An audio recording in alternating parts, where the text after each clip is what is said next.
Og hvad læser I ellers, hvis I selv kunne bestemme? Goal. Goal, hvad er det for et blad? Det er fodboldblad. Vi unge, det er den. Det begynder med anemoner. Stille bøger og blive kloge. Vi står i Demokratiets Hus, som egentlig er skolebiblioteket på skolen. Og det er helt nyt. Vi er lige flyttet ind.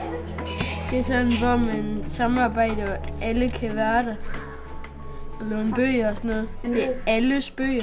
Hovedideen med huset er, at børnene skal have indflydelse.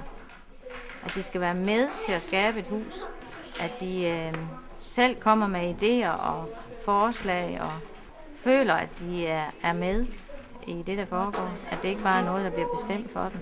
Man skal ligesom have dem lært, at det kan betale sig at sige, hvad man mener. For det kan man faktisk godt få noget ud af.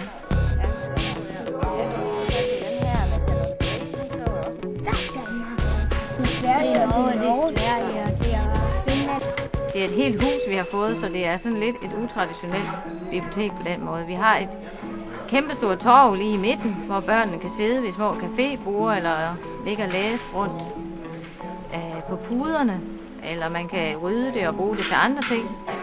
Vi har et mødelokale, hvor vi kan holde møder med elevrådet, og lærerne kan holde møder, og vi kan diskutere og debattere med hinanden.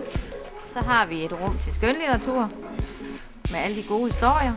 Og så har vi et lokale med fagbøger og med computer, hvor man kan søge information og finde viden om alt, hvad man har lyst til. Og så har vi en biograf op på Hemsen, hvor børn kan gå op og se film med deres lærere. Siger Adam, det ved jeg ikke, siger Høje. Det er bare en høj fra gamle dage.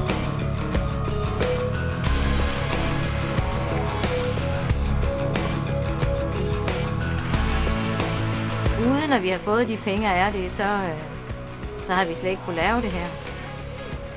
Det, at vi kan fylde huset med nyt og moderne inventar, det gør jo, at det er spændende og inspirerende at være i for både børn og voksne. Så det er vi rigtig, rigtig glade for.